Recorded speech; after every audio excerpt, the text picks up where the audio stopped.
Hey everybody, this is Denny. And this is James from TeaDB.org. We're going to do another Pu'erh today. Yep. What do we got? So we got a 1999 production Hua Yuan Jing Brand, and we got this from Yunnan Sourcing, just as we did for our dye tea. So this is a raw Pu'erh, so it's going to be aged naturally. It's 1999, so it's going to be old. It's going to be not very tanniny. It's going to be, we don't even know what this is going to taste like yet because we haven't had it. But Yep. So this is our first tasting. So you guys can look at this in the sense of like learning how we like to taste things for the first time, and kind of how we process it, and how that will affect how we steep the tea, for instance. So this tea is particularly interesting because it's raw for the most part, but they actually did part of the ripe process for about 7 to 10 days. And normally that ripe process is kind of carried out for about 45 days. So it's a little bit raw, a little bit ripe.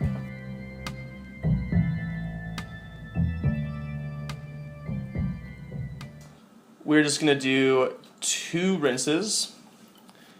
And we're using about 4.5 grams of tea to 130 milliliters of water.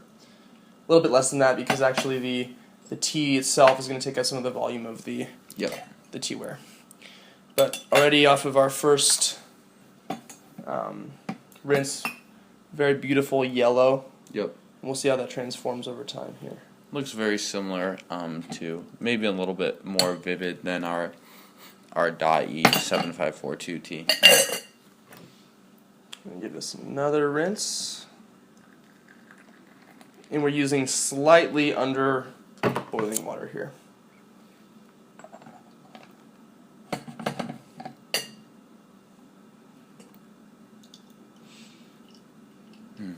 So it's maintaining that color, a little more amber, a little more orange. Smells great. It does.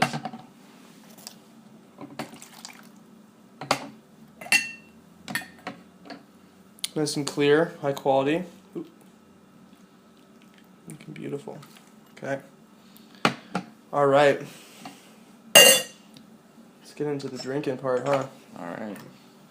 So you're doing 2 rinses again? I'm going to do, so I did 2 rinses and then I'm going to do this for about 5 seconds. Okay. And we're just going to see what it's like and adjust accordingly. Cool. 4 and 5. And so what should we look for as far as a flavor profile for this sort of a tea? Well, first off, we're going to notice that it's probably going to have that earthy, fermented, maybe woody taste.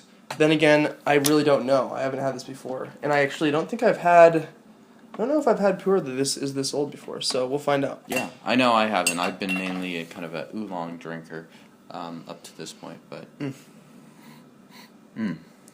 So, let's give it a go. It's going to be nice and hot, so I'll let this sit for a little second here. But I think the important thing when we're just first experimenting with tea, we don't really have any brewing parameters with, we're just going to test a few things. So, how strong is the flavor? How full-bodied is it? Does it taste like it's watery, or is it sort of, I feel like I'm opening up the tea, but there's going to be more flavor coming onto it, but I definitely still am tasting that first cup, and that rinse will really help with that. Yep. And one of the great things about the Yunnan Sourcing samples is you get 25 grams, so that gives you a chance to, frankly, just mess up with your brewing parameters, and so get it right on the second or the third chance.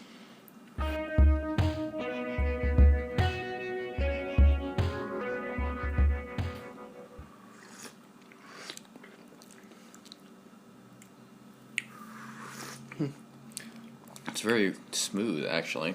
As far as a raw Pu'erh is concerned, it's much, much smoother and less coarse than the Dai tea. It's nice. It's light. I think we could experiment with brewing it a little bit longer. Or with more leaf, perhaps, next time. Yeah.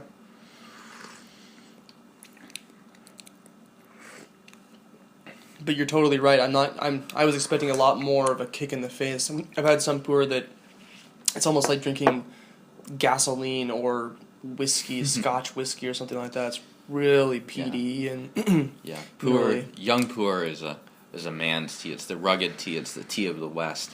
Kicks you in the nuts and tosses you out back. But this is not This is quite nice. This is delicate.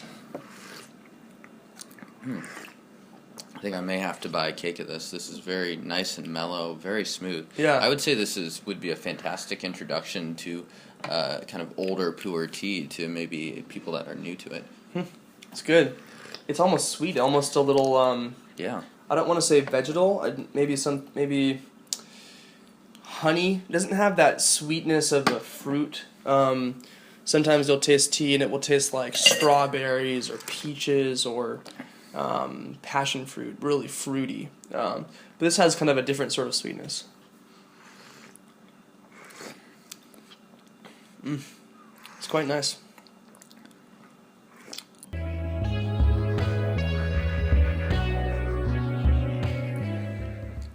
Okay. What do you think we should do? I would keep it around that time, and let's just see how it goes. See how it goes. Okay.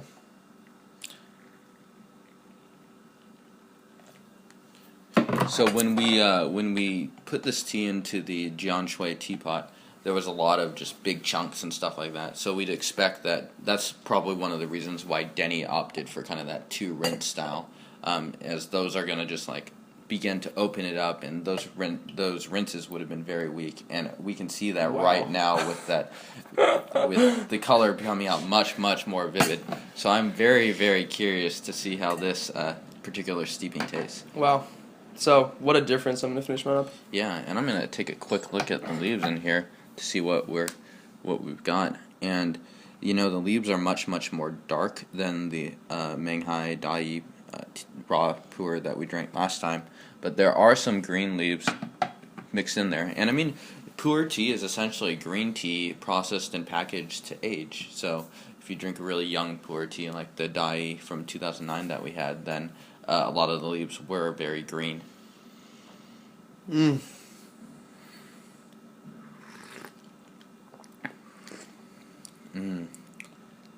gonna need much more of that fermented taste. Yeah, more of that woody. Even the color, you could say, is very woody, but it's still very, very smooth. Like, this tea is incredibly smooth for a pu'erh tea, and I think that can be certainly credited to by some of the age. Yeah, it's really lovely. I like the mouthfeel of this too. Is light. I'm surprised actually. I think it could be a combination of a few things. How much leaves we are using, the rinses as well, but. It's surprising. Pu'erh for me normally is very bold, and this is almost reminiscent of very lightly oxidized oolong tea to me. I'd say that's a good comparison, actually. So for you, what kind of everyone has kind of like their time of day when they drink their tea. Mm-hmm. So like green tea maybe in the morning or something like that. Mm-hmm. When would you drink a tea like this? I think in the evening, frankly. Mm-hmm. It depends on what I'm eating too. If I have like a really fatty meal, I love a really darkly brewed ripe oolong. But I can see this as just a standalone tea, just by itself, no food. In the evening, reading a book or something like that. 8 o'clock. And for me, I find that pu'erh, like a lot of people associate the darker teas with kind of having caffeine, and I think we can partially blame caffeine for that. Coffee, for that stereotype. Mm-hmm. But really, that's not necessarily the case, and you should really pay attention to what teas affect your, how it affects your body, because certain teas will have different effects, and it may be completely independent of kind of the color of its green, black, white tea. Totally. So, how do you think this flavor's changed for you overall? More full-bodied? Certainly more full-bodied. Definitely a much richer, fuller flavor, and it's very, very nice. Getting slight fruity notes, but I really am enjoying this tea, and I'm eager to see how it changes in later steepings. What's amazed me, having had limited access to pu'erh when I first started drinking pu'erh tea, is the variety of taste and flavors in pu'erh specifically. It's so true with all tea, but as you explore tea and learn more about different types of tea and try different types of subtypes of tea, it's just amazing. I mean, this is so different than what we've reviewed so far in a really delicious way. So it's been about 10 seconds this time. So we'll take a look at the color here as well. So it looks still maybe perhaps even more of that rich red color. Mm-hmm. Quite nice, quite smooth. I think these are pretty good brewing proportions. So, although it would be interesting to experiment around with. Yeah, I would be curious to experiment with a lot of leaf in this one.